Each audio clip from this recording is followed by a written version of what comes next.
Silence has always been misunderstood. People think noise is where power lives, shouting, arguing, explaining, defending. But the truth is older, darker, and far more dangerous. The strongest weapon is the one that makes no sound at all. A manipulator can predict anger. They can redirect it, absorb it, twist it, and turn it back into control. But silence is the one response they cannot decode. It is the mirror that forces them to face their own intentions. It exposes the emptiness behind their tactics, the weakness behind their aggression, and the fear buried inside their confidence. Machiavelli once observed that nothing is more feared than a mind that does not react, because a person who does not react cannot be controlled, and a person who cannot be controlled becomes a threat to anyone who survives on manipulation. This story is about such a threat, about a man who learned that silence is not the absence of power, it is the concentration of it. And the moment he stopped explaining himself, someone else's world began to fall apart. He was known simply as Elias, a man who had spent most of his life apologizing for things that were not his fault. People liked him, at least, that's what they said, because he was calm, polite, and endlessly patient. The kind of man who listened more than he spoke, who forgave quicker than he should, and who carried other people's burdens as if they were his own. But underneath that quiet exterior lived a man shaped by exhaustion, a man who had spent years navigating the emotional traps of someone who claimed to love him. Her name was Mara, brilliant, charismatic, intoxicating. She had a way of drawing people in, making them feel chosen, important, seen. And then, slowly, she made them feel small. Mara didn't shout. She didn't break things. She didn't threaten. Her power was subtle whispers of guilt, suggestions of inadequacy, little remarks dressed in concern, silences that felt like punishments. She knew how to twist emotions into weapons, how to turn kindness into compliance, how to make someone believe that their anger was the real problem. Elias had spent 3 years in that slow erosion, 3 years learning how pain could wear a friendly smile, and 3 years believing that explaining himself calmly, thoroughly, endlessly would someday earn him peace. He was wrong. The breaking point wasn't loud, it wasn't dramatic, it wasn't even surprising. It happened during an argument that wasn't an argument, because Mara never argued. She simply placed the burden of proof on him, like she always did. "You didn't tell me you'd be late," she said. "I did," Elias replied. This morning she shook her head with a soft, performative sigh. "You didn't. And even if you think you did, it means you weren't clear." Communication matters, Elias. Something inside him tightened, a small string pulled too many times. He remembered saying it clearly, directly. He remembered her nodding. He remembered her smile. He remembered all the other times she denied something she had said, only to watch him question his own memory. Gaslighting whispered, a thought he had ignored for years. He looked at her, at the calm innocence she wore like a mask, at the disappointment she projected like a shadow, at the twisted logic disguised as concern. Normally, he would explain. Normally, he would defend himself. Normally, he would apologize just to keep the peace. But not this time. This time, Elias simply said nothing. The silence was small, only a few seconds, but something in the air shifted. Mara blinked, caught off guard. "Elias," she prompted gently. "Did you hear me?" He nodded once, still silent. Mara's posture straightened. "I'm trying to have a conversation." He looked at her, expression calm, unreadable, still silent. A flicker of confusion crossed her eyes, too fast for most people to notice, but Elias noticed everything now. Manipulators rely on emotional predictability. Take away the reaction, and you take away their script. Finally, Mara's calm voice cracked just slightly. "Are you ignoring me?" But he wasn't. He was observing. For the first time in years, he was watching her instead of explaining himself. Her breathing changed. Her smile tightened. Her eyes sharpened with the first hint of panic, because silence meant she no longer controlled the narrative. When manipulation fails, the manipulator increases intensity, not honesty. and just like that, the game shifted. Mara took a slow breath, the kind meant to recenter herself, but Elias noticed the tremor hidden inside it. Silence had always been his weakness, but now it was her discomfort. "Elias," she said again, softer this time. "I'm trying to understand what's happening." That sentence used to pull him back into the cycle, him reassuring her, him apologizing, him filling every quiet moment with explanations meant to soothe her fabricated concerns. But understanding was never what she wanted. She wanted compliance. She wanted certainty that he would always chase her approval. She wanted proof that she could still shape his reality. So he remained still, present, aware, and absolutely silent. The silence stretched into the room like a fog, thick, unpredictable, uncontrolled. Mara stepped closer. "Are you upset?" He didn't answer, and that was the moment she broke character. A flash of irritation, sharp and unfiltered, crossed her face. Because manipulators fear two things: anger they can spin, and silence they can't decode. "Talk to me," she demanded finally. There was no sweetness now. Elias simply observed her, realizing for the first time just how hollow her confidence looked without a reaction to feed on. Mara's pacing began subtly at first. A few steps, the brush of her hand against her arm, a tapping finger. These were micro-expressions of a mind that was used to control every outcome and was suddenly losing grip. She tried again, this time with a different tactic. "Elias, please." The word please was rare for her.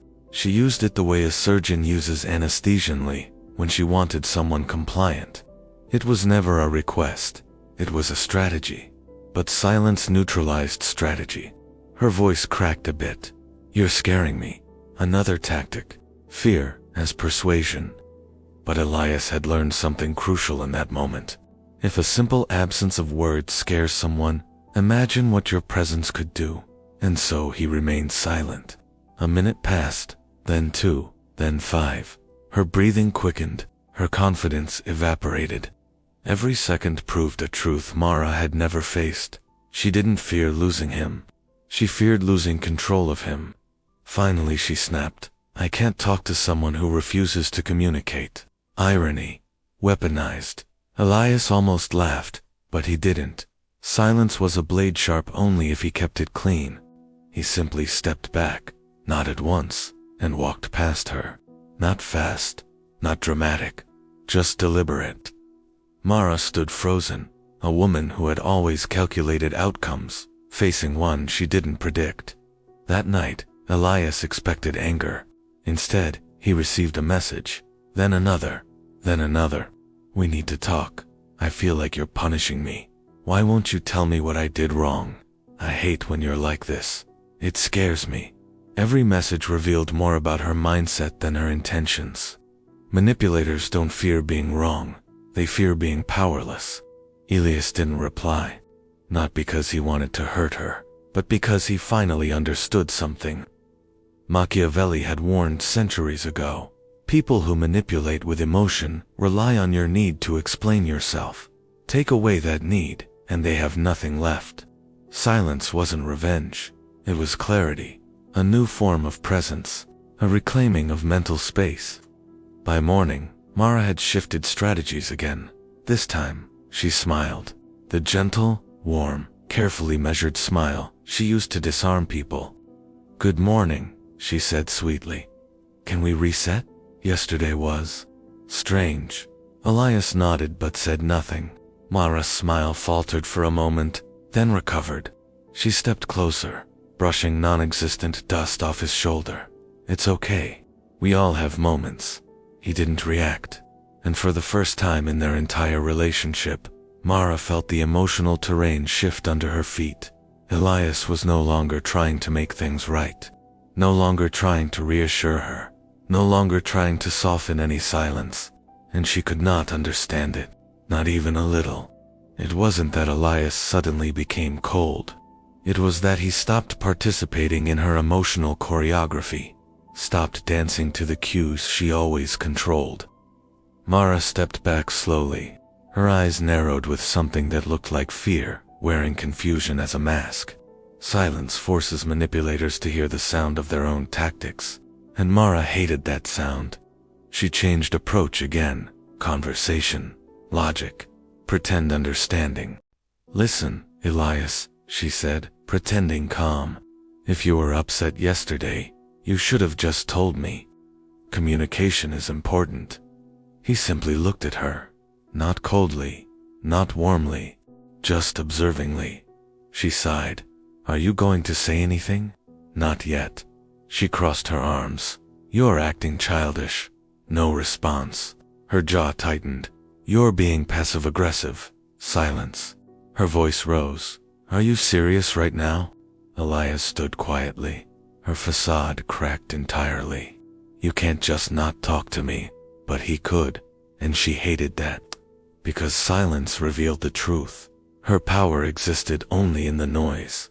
Silence changed something fundamental in Elias, not because it made him powerful, but because it made him aware. Aware of how many times he had justified himself. Aware of how much of his energy he had used to maintain someone else's comfort. Aware of how heavy the guilt she placed on him truly was. And most importantly aware that the moment he stopped explaining, the balance of power shifted dramatically. Mara felt that shift more than he did. She had always controlled the emotional weather around her, deciding when it stormed, when it calmed, when it thundered with tension or dripped with guilt. But now she was standing in a climate she did not understand. "Elias, talk to me," she tried again, her voice softer now. But softness wasn't sincerity, was strategy. She reached for his arm. He instinctively stepped back. The flinch wasn't dramatic. It wasn't defensive. It was simply clear. Clearer than any words could have been. Mara froze, realizing for the first time that the man standing in front of her wasn't the one she could mold anymore. Manipulators do not fear losing love. They fear losing control. And this fear, once awakened, becomes a beast inside them, restless, unpredictable, and desperate. That desperation began to bloom in Mara. It appeared in her too long stares, in the way she repeated his name, in the way her tone flipped between sweetness and accusation, like a broken metronome. "Are you punishing me?" Silence. "Are you angry?" Still silence. "Are you trying to manipulate me back?" Nothing. Every unanswered question deepened her panic. Because manipulators rely on emotional certainty, the way a fire relies on oxygen. Take away the certainty. Take away the oxygen. They start to choke on their own flames. The explosion came quietly at first. A tense inhale, tight shoulders, a slight tremor in her fingers. "Then you're unbelievable," she snapped. "You think staying quiet is mature. It's not. It's manipulative." Elias didn't move, didn't react, didn't shrink. For the first time, Mara felt her own words fall flat in the air between them. No emotional recoil, no defensive apology, no desperate attempt to fix her feelings. It was like yelling into an abyss, and manipulators fear the abyss more than anything, because the abyss doesn't bend, doesn't break, doesn't bleed, doesn't respond. It simply watches. Mara began pacing the room again, her footsteps sharp and irregular, her breathing uneven, her eyes darting between Elias and the floor, as if trying to find footing in a mental landscape she no longer controlled. "This isn't normal," she muttered. "You can't just shut down. You're not being reasonable. Why are you doing this?" But silence has an interesting effect. It forces the manipulator to speak until their own lies collapse under their weight. Words spilled out of her, accusations, justifications, questions, demands. The more she spoke, the more she revealed. The more she revealed, the more Elias saw, and the more he saw, the calmer he became. Silence didn't just protect him, it exposed her, and that was her greatest fear. As she spiraled, something inside Elias shifted. It wasn't anger, it wasn't confidence, it wasn't revenge. It was understanding, a calm, cold understanding he had never allowed himself to feel before. For years, he believed that speaking was the only way to solve conflict. But silence was teaching him the opposite. Sometimes the most honest response is none at all, because silence reveals who truly wants communication and who only wants control. Mara didn't want truth. She wanted power, and power cannot survive without reaction. Machiavelli wrote that people react violently to losing what they believe they own. Mara believed she owned Ilias's emotional responses. She believed she owned the way he explained himself. She believed she owned the guilt he carried for her comfort. But now, she owned nothing, and losing that invisible ownership terrified her more than any argument could have. Later that evening, Mara tried something new, the tactic manipulators use when everything else fails: vulnerability, or rather, the illusion of it. She approached him slowly, hands shaking just enough to be noticeable, her voice low, her eyes glossy but not truly wet. "Elias, I don't want to fight," she whispered. "I just want us to understand each other." He didn't look away, but he didn't answer. She continued, "When you go silent like this, it makes me feel like I'm losing you." There it was. The truth she couldn't hide behind manipulation. She wasn't afraid of hurting him. She was afraid of losing her grip. Silence made her confront a reality she had never considered. Elias could leave. Elias could detach. Elias could stop caring. And that possibility terrified her. Nothing is more destabilizing to a manipulator than someone they cannot emotionally predict. And Elias had become unpredictable. Inside Mara, a war was happening. Not between love and fear, but between ego and exposure. Her ego insisted, "He shouldn't treat you this way. He owes you answers." But her fear whispered, "What if he's done? What if you pushed too far?" And manipulators cannot tolerate that fear. So they scramble, blaming, pleading, attacking, soothing, accusing, apologizing, anything to regain the emotional rhythm they once controlled. This was Mara now, a woman running through every possible tactic and failing, because silence had rewritten the script, and Elias no longer played a role in her drama. Hours later, Mara stood in the doorway as Elias made tea. Her voice was small, this time truly small, not fake vulnerability, not weaponized emotion, just quiet defeat. "Do you still care about me?" she asked. Elias turned, met her eyes, and finally, after 2 days of wordless clarity, he spoke, but only 4 words. Not like before, "Mara." Those words hit harder than any anger ever could, because anger still means attachment. Anger still means investment. Anger still means caring. But this was detachment.com, cold, clear, and final in a way that made her chest tighten. Mara stepped back, as if struck, because the one thing manipulators cannot handle, the one thing they consider true betrayal, is when the person they controlled stops caring. Mara didn't cry immediately. People like her don't. Tears come only when the performance demands it, when vulnerability is strategic, not sincere. But Elias's sentence wasn't something she could twist, reinterpret, or weaponize. It was a truth spoken without emotion, which made it impossible for her to bend. Not like before, Mara. Those words were a blade. Not because they were cruel, but because they were honest. Manipulators can handle anger. They can turn anger into guilt. They can handle frustration. They can turn frustration into apology. But they cannot handle detachment, because detachment is the one emotion they cannot reshape. Mara's voice barely held. "What? What does that mean?" Elias placed the cup on the counter gently, as if even his movements were deliberate now. "It means something changed," he answered. "That's all." The simplicity was devastating. No accusation, no monologue, no explanation for her to argue against. Just truth, raw and unprotected. Mara shook her head, breath quickening. No, Elias. This isn't you.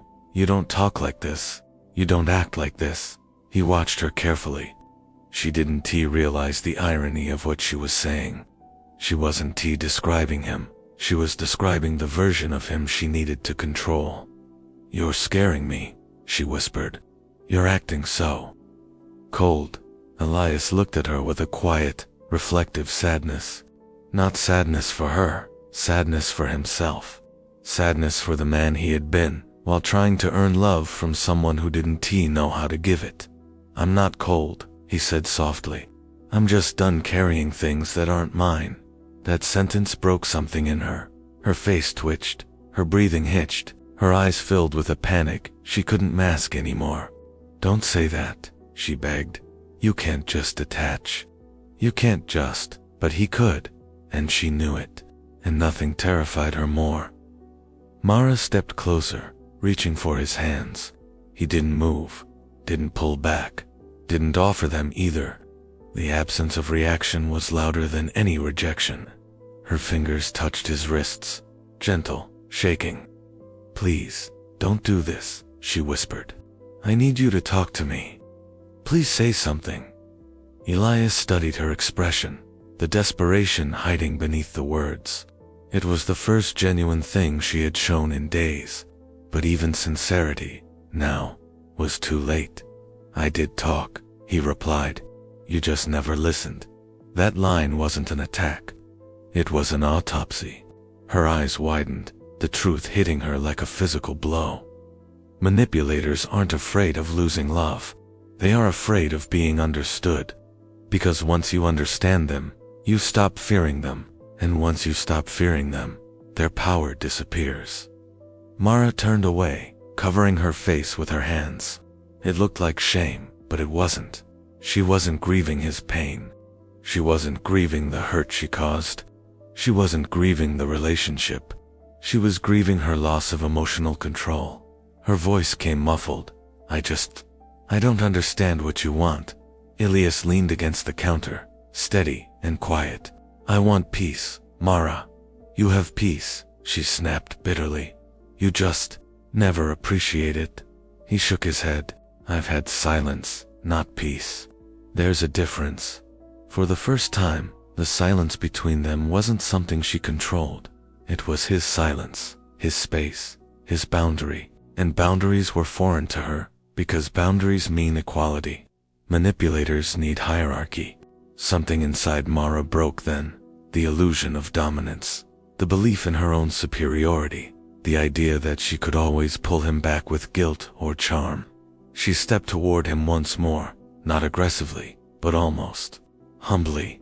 "Elias," she whispered, "tell me how to fix this." Her voice trembled. Not a performance, not a weapon, just genuine fear. And Elias's answer sealed everything. "You can't fix what you don't acknowledge." Mara blinked. "I'm acknowledging it now." "No," he said. "You're reacting to losing control. That's not acknowledgement. That's fear." Her mouth opened, but no sound came out. For once, she had nothing to say. The room fell silent again, not tense, not hostile, just quiet. Elias took a breath, slow, measured. "I'm going to take some space," he said. Mara's head snapped up. Panic exploded across her face. No, Elias, please don't leave. Please don't walk out. I can fix this. I can do better. I can." He raised a hand, not to silence her, but to calm the room. "It's not about fixing, Mara. It's about understanding. And I don't think you understand what you've been doing." "I do," she insisted desperately. "I understand everything." He shook his head softly. Her understanding was reactive, not reflective. "How?" he asked quietly. "What exactly do you think you've been doing?" Her lips parted, but words didn't come, because she didn't know, because she had never looked inward, because introspection is a battlefield most manipulators cannot enter. Her silence finally came. This time, it wasn't powerful. It was revealing. And Elias understood something then. Some silences are weapons. Others are confessions. This silence was her confession. Silence followed Adrian for days, like a shadow that refused to detach from his feet. Not a vengeful silence, but a deliberate one. It terrified Mara. She had always been skilled at controlling people through noise, guilt, tears, arguments, emotional storms. Chaos was her battlefield. Words were her weapons, and noise was the environment where her manipulation thrived. But Adrian had stepped off that battlefield. He gave her nothing to fight against. No reaction, no explanation, not even the dignity of a final argument. He simply withdrew, first from her messages, then from shared plans, and finally from her emotional orbit entirely. His silence was not passive, it was a strategy. The first psychological law: a manipulator's power dies the moment you stop feeding it. Mara didn't understand this law. She only felt its consequences. She tried different tactics. At first, she went soft. "Are you okay? I feel something is wrong. Please talk to me." Then she weaponized guilt. "You're being unfair. I deserve to know what's happening." Then anger. "So this is who you really are." But nothing worked. Adrian's silence erased every tactic she tried to revive, because silence, for a manipulator, is not absence, it is a mirror that forces them to confront what they truly are, without someone to blame. And Mara hated mirrors. She preferred victims. She preferred noise. Noise confused people. Noise kept them emotional. Noise kept her in control. But Adrian gave her the one thing she could not manipulate: a void. And when manipulators face a void, they crumble, because their entire identity is built on controlling reactions, not facing themselves. Mara's messages grew longer, then shorter, then desperate. "Adrian, please, just tell me what I did wrong. I'm losing my mind." That was the sentence that confirmed it. She wasn't afraid of losing Adrian. She was afraid of losing control. Manipulators don't fear abandonment. They fear irrelevance. Meanwhile, Adrian wasn't trying to punish her. He was studying her, watching patterns, observing how predictable she became when deprived of feedback. Silence was teaching him more about Mara in a few days than months of conversations ever had. And the more he watched, the more he understood something painful but liberating. She never loved him. She only loved his reactions, his emotions, his attention, his vulnerability, his willingness to explain himself whenever she twisted reality. He had kept thinking she misunderstood him. No, she understood him perfectly. She simply used what she understood, and now, her understanding had nowhere to go. Because silence, when used with clarity, is not avoidance. It is defense. It is strategy. It is power. One night, Adrian sat alone on the balcony, listening to the quiet hum of the city below. Wind brushed past his face, cool and sharp with October cold. He finally understood why Machiavelli wrote, "People must either be embraced or destroyed." For years, Adrian thought destroyed meant violence. But now, he understood. Machiavelli meant exposure. To expose what someone truly is. To let their own patterns destroy them. To remove the reaction that fuels them. Silence was not cruelty. It was clarity. It was the moment he stopped arguing with illusions and started facing reality. And reality was simple. Some people are addicted to the chaos they create, and silence is the only cure that doesn't also destroy you. Mara's days grew longer. She woke in the morning, reached for her phone, and hesitated. No message. No reply. Nothing. The silence was suffocating. For the first time, she had no words to manipulate, no explanations to twist, no reactions to provoke. Panic crept in slowly, the type that starts in the chest and spreads to every limb. She couldn't plan. She couldn't strategize. She couldn't predict. Her mind, which had always been sharp, now betrayed her. Every tactic she knew faltered before the invisible wall of his absence. Her voice, which had once been a weapon, echoed into emptiness. She muttered to herself, pacing the apartment. You can't just ignore me like this." But he could, because Elias had discovered the ultimate truth. Manipulators rely on your need to respond. Take that need away, and their power dies. Mara began sending longer messages, pleading, bargaining, apologizing. Every sentence revealed more about her methods than her emotions. Elias read them silently, without reply. Every word she typed was a confession of her own addiction to control. Mara didn't notice the shift at first. Her ego still convinced her that silence was weakness. Her pride whispered, "He must be planning something. I will bend him again." But the mind cannot endlessly chase a void. Her fears started creeping in. First subtly, a twitch in her hand while texting, a hesitation before speaking. Then visibly, a furrowed brow, a trembling jaw. Finally, a deep, panicked exhaustion she could not hide. The manipulator's trap had ensnared her own mind.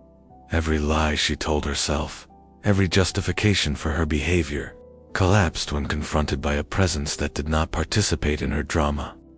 Silence was not passive. Silence was a scalpel. It cut through manipulation, illusion, and emotional addiction.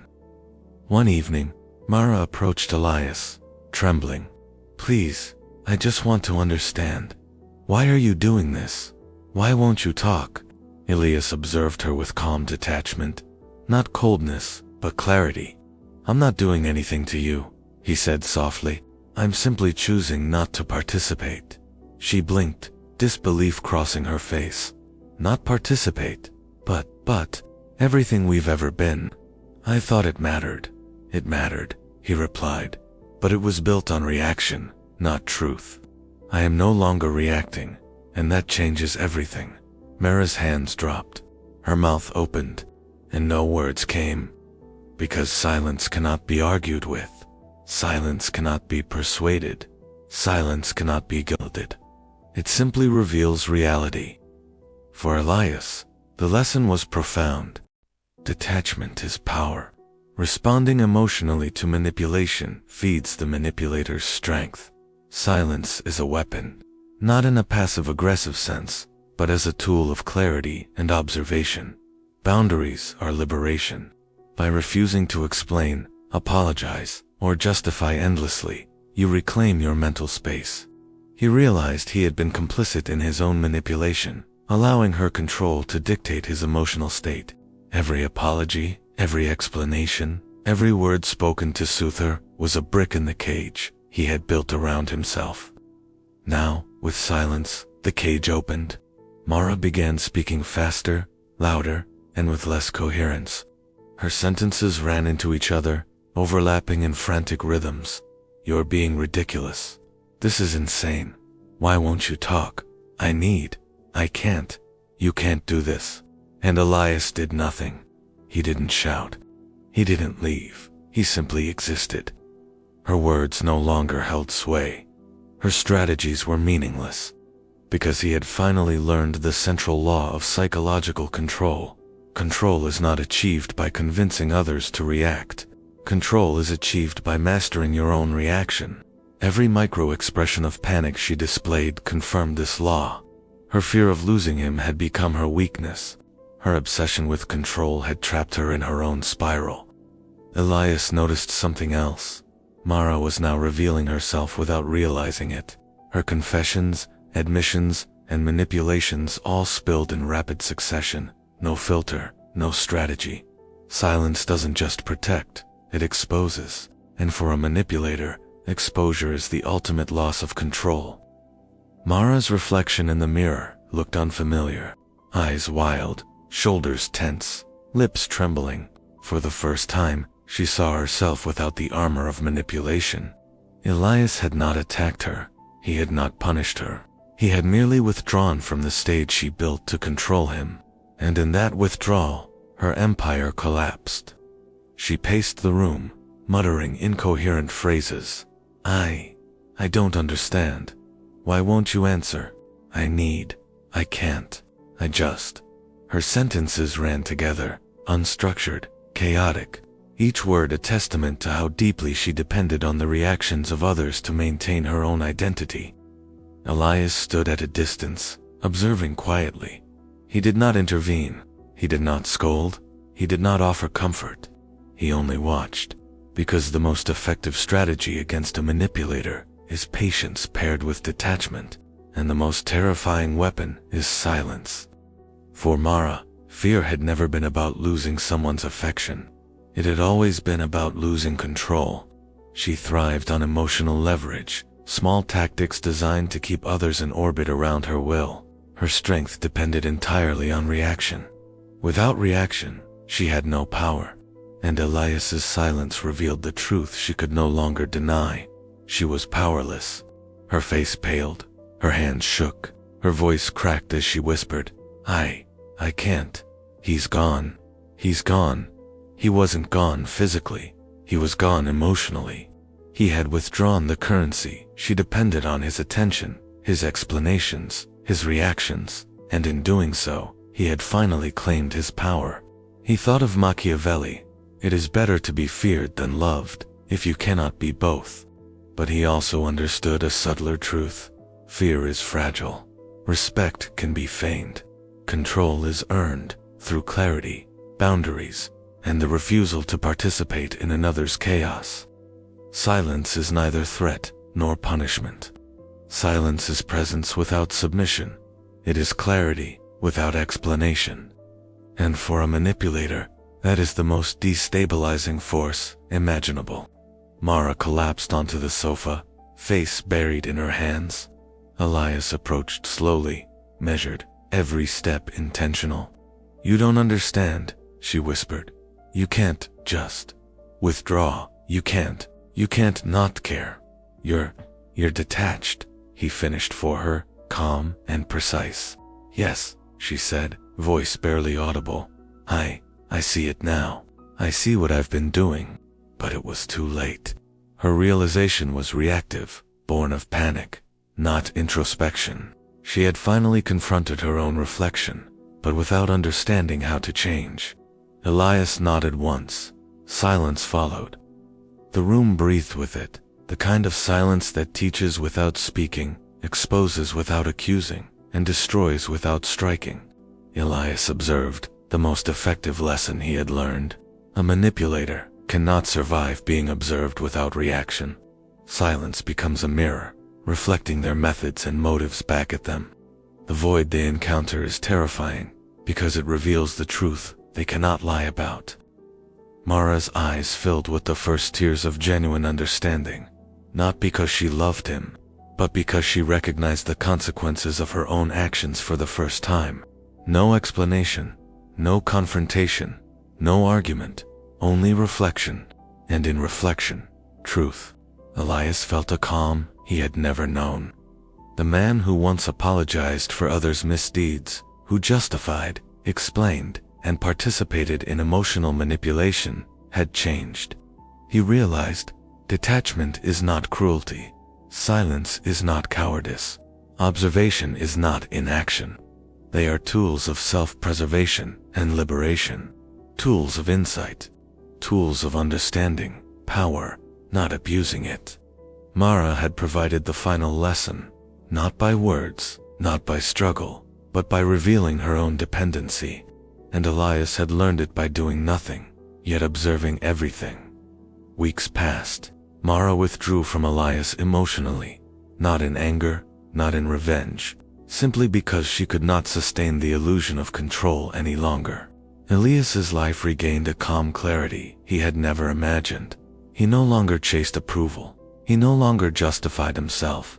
He no longer allowed external chaos to dictate his inner world. And the world, when observed without reaction, seemed less threatening, less manipulative, and more comprehensible. Machiavelli once wrote that men, in general, judge more from appearances than from reality. All men have eyes, but few have the gift of penetration. Elias understood this fully. He had removed himself from appearances, the expected reactions, the obligations to appease, the constant need to explain, and in doing so, he had penetrated deeper than Mara ever could. Silence, he realized, was not passive. It was the ultimate Machiavellian weapon, a tool of liberation, observation, and transformation. It terrifies manipulators more than anger, more than confrontation, because it reveals the truth they can never change. And sometimes, that truth is more powerful than any words. Weeks turned into months, and the dynamic between Mara and Elias settled into a new reality. Not one of affection, not one of hostility, but one of clarity. Elias moved through his days differently now. Every interaction was measured, every response intentional, every word chosen for presence, not reaction. He did not indulge manipulation, nor did he seek approval. He simply existed, calm, observant, and self-contained. Mara, on the other hand, learned a lesson she did not yet fully articulate. Her obsession with control had been stripped bare. Every tactic she had perfected, every strategy she had used to bend others, now seemed fragile, futile, and hollow. Her power had always existed in others' reactions. Take the reactions away, and what remained? Nothing but self-reflection, a mirror she had never truly looked into. Mara began to understand that her identity had been entwined with the manipulation of others. Every relationship, every friendship, every interaction had been filtered through the lens of control. For the first time, she saw herself as she truly was, a strategist without a battlefield, a performer without an audience, a manipulator without a mirror to reflect power back to her. It was terrifying, and in that terror, a seed of potential emerged. If she could face herself, if she could confront her patterns, she could choose differently. But choice requires honesty. Honesty requires humility, and humility had always been foreign to her. Elias understood the transformation he had witnessed, both in Mara and in himself. He realized that power without manipulation is freedom. He did not need to coerce, to argue, or to punish. He only needed to maintain clarity, boundaries, and detachment. Silence, he understood, was not passive. It was a shield. It was a lens. It was the ultimate revelation. A manipulator cannot harm what refuses to react. A manipulator cannot dominate what cannot be influenced. A manipulator cannot thrive in the presence of calm observation. This understanding would shape every relationship he had from that moment onward. Mara's attempts to regain influence slowly dwindled. Emails went unanswered, messages left unread, calls ignored. Her emotional intensity, once overwhelming, met no counterforce. She flailed into silence herself, exhausted by her inability to compel a reaction. For a manipulator, this is death. Not physical, not violent, not dramatic, but the quiet, slow dissolution of influence, the fading of power. Elias had not destroyed her. He had merely stopped participating in her system, and in that simple act, he became untouchable. Elias reflected on a truth he now understood better than ever. A manipulator relies on response. Remove your response, and they are left with only themselves, a mirror they cannot escape. Mara had always feared exposure.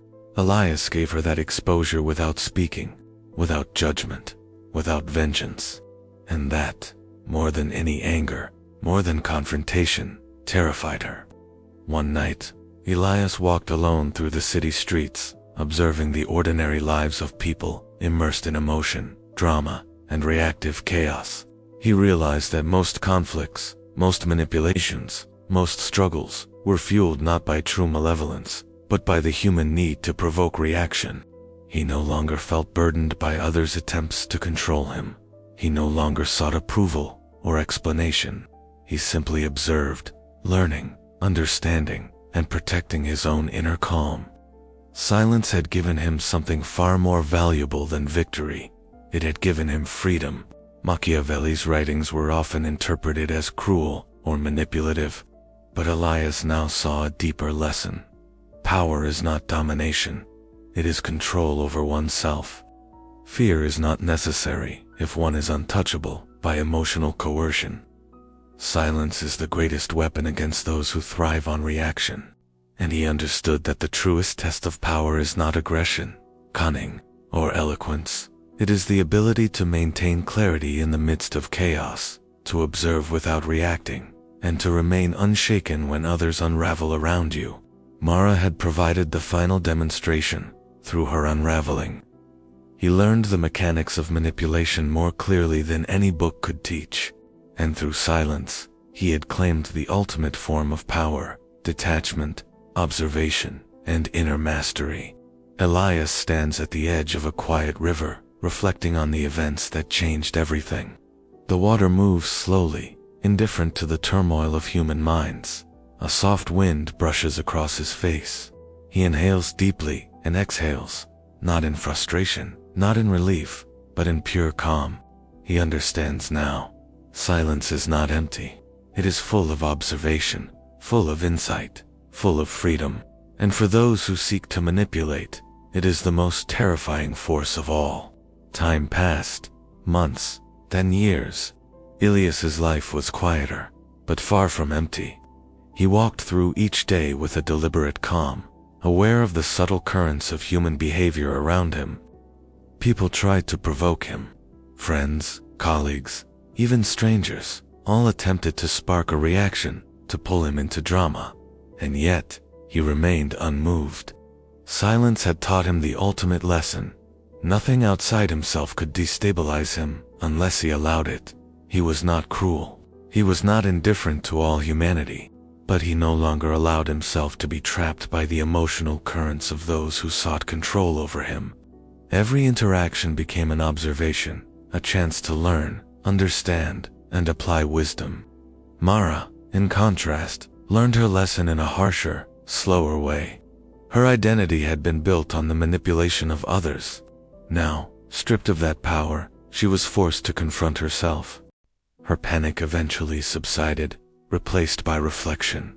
She began to see patterns in her behavior, the ways she had created chaos to maintain relevance and control. Some days, she hated herself. Other days, she simply despaired at her own predictability. She tried to reach out to Elias, cautiously, but he never responded. For him, silence was not punishment. It was a final boundary, the ultimate lesson she could not manipulate or escape. Elias had discovered something profound about human nature. Most conflict arises not from genuine malice, but from emotional dependency. Manipulators thrive on the reactions of others. Remove the reactions, and they lose power. Silence is more than a pause. It is a mirror, a boundary, and a lens of clarity. Through silence, he had observed Mara's patterns, recognized her manipulations, and reclaimed his own mind. This realization was more powerful than any argument, confrontation, or strategic response could have been, and he carried it forward into all relationships thereafter. One late evening, Elias sat on a bench overlooking the city skyline. The lights flickered softly, mirrored in the water below. He thought of Mara, not with anger, not with regret, but with detached understanding. She had been a teacher, unwilling yet effective. Through her unraveling, he had learned the rules of manipulation better than any book or lecture could convey. And in that quiet moment, he understood the final Machiavellian truth. Power over others is temporary. Power over oneself is eternal. Silence is not weakness. It is the ultimate strength. Machiavelli emphasized observation, strategy, and mastery over one's own destiny.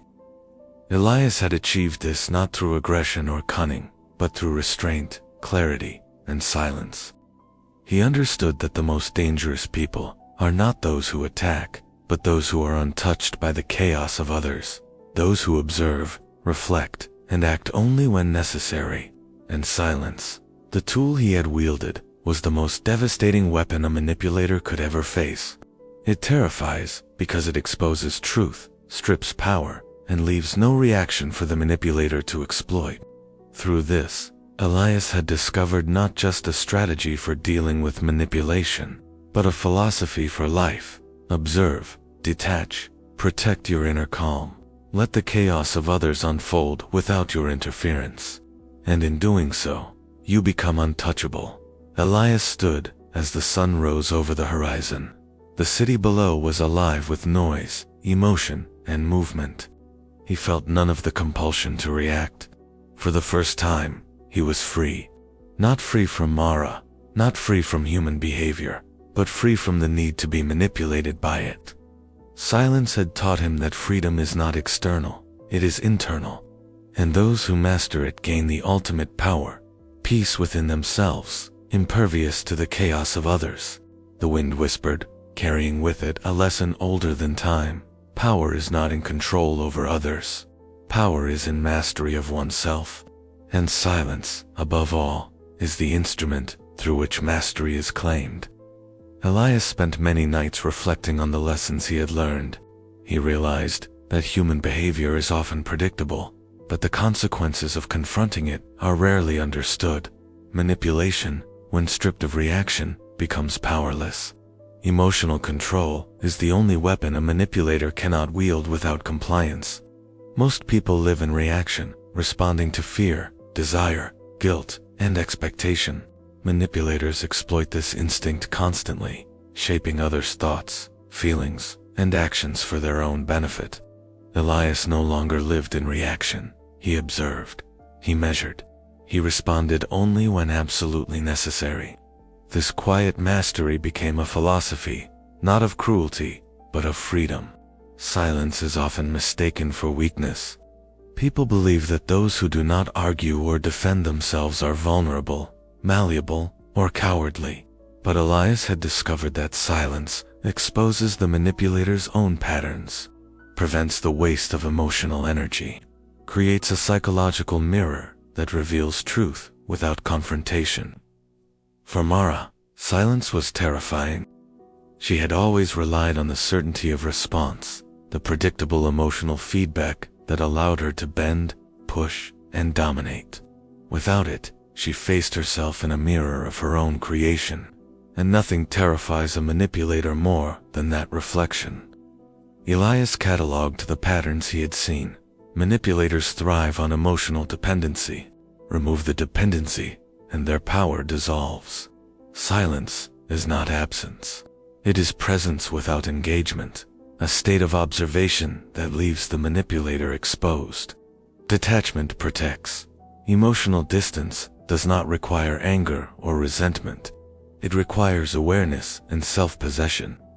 Through these lessons, Elias understood that mastery over oneself is the ultimate form of power.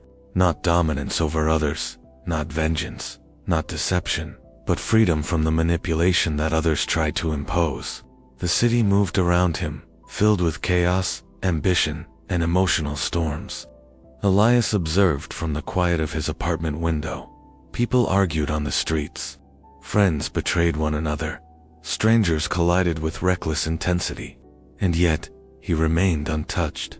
The noise existed, but it did not reach him. The chaos surrounded him, but it did not disturb him. He had learned the ultimate lesson. When you stop reacting, the world loses its power over you.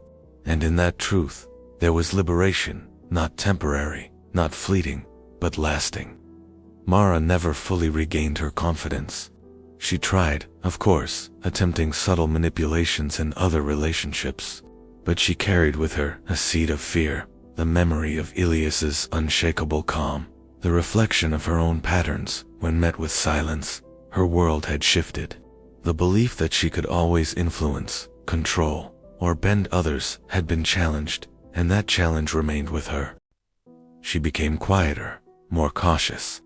Her manipulations became less frequent, less certain, because once the mirror of silence is seen, it cannot be unseen.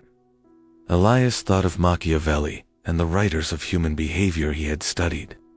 True power, he realized, is not aggression. It is not intimidation. It is not manipulation. It is the mastery of one's own mind, to see clearly, to act deliberately, to remain untouchable by others' attempts to provoke. Silence is the instrument of this mastery. It exposes the truth of those who seek control, leaving them vulnerable to their own patterns. It prevents energy from being wasted on unproductive conflict.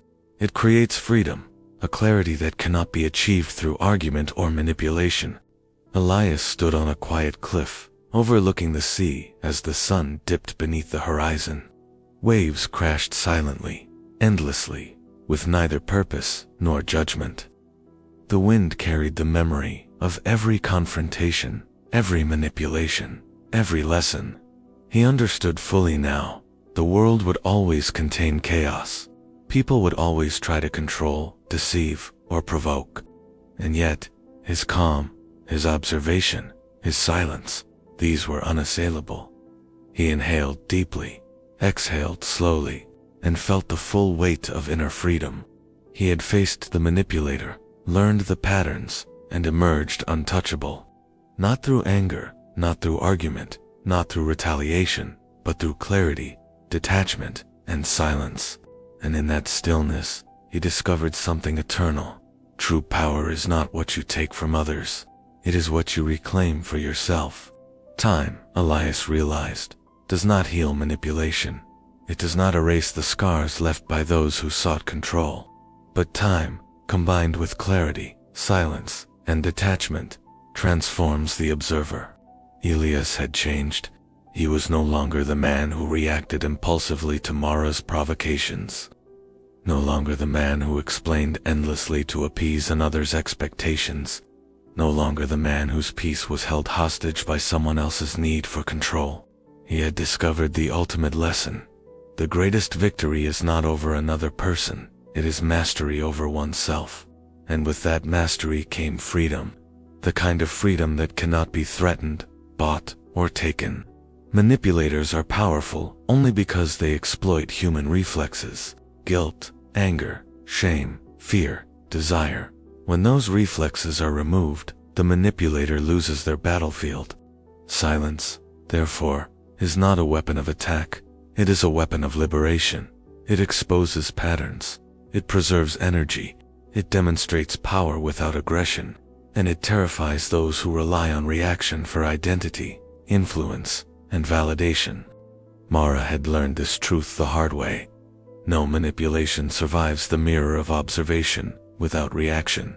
No control persists when the target refuses to engage.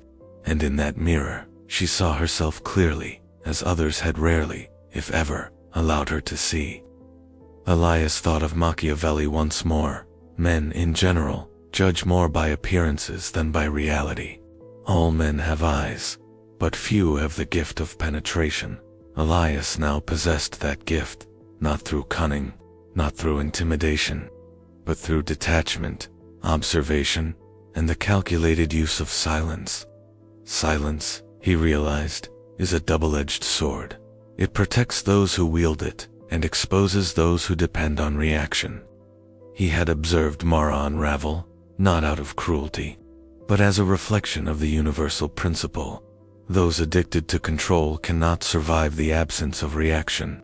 In silence, truth is revealed, power is reclaimed, freedom is absolute. Elias walks along the shoreline, watching the waves crash against rocks, relentless and unjudging. The sun rises, painting the sky with muted golds and deep violets. He breathes deeply, each inhale a claim of inner calm, each exhale a release of the chaos that once consumed him. Behind him, the city hums with emotion, manipulation, and noise. He hears it, but it does not touch him. He sees it, but it does not affect him, for he has learned the ultimate Machiavellian truth. The world will always seek to manipulate. The strongest are those who refuse to be manipulated. Silence is their armor, observation their sword, and clarity their victory. And as the wind carries away the last echoes of Mara's chaos, Elias smiles faintly, not triumphantly, not smugly, but quietly, calmly, with the serenity of one who has reclaimed himself. He walks on. The waves continue. The world continues, and he is untouchable. Every human interaction carries the potential for control and manipulation, but not all reactions are necessary. Not all words must be answered. Not all battles require engagement. The ultimate lesson, Elias reflects, is simple. Power over oneself is eternal. Reaction fuels manipulation.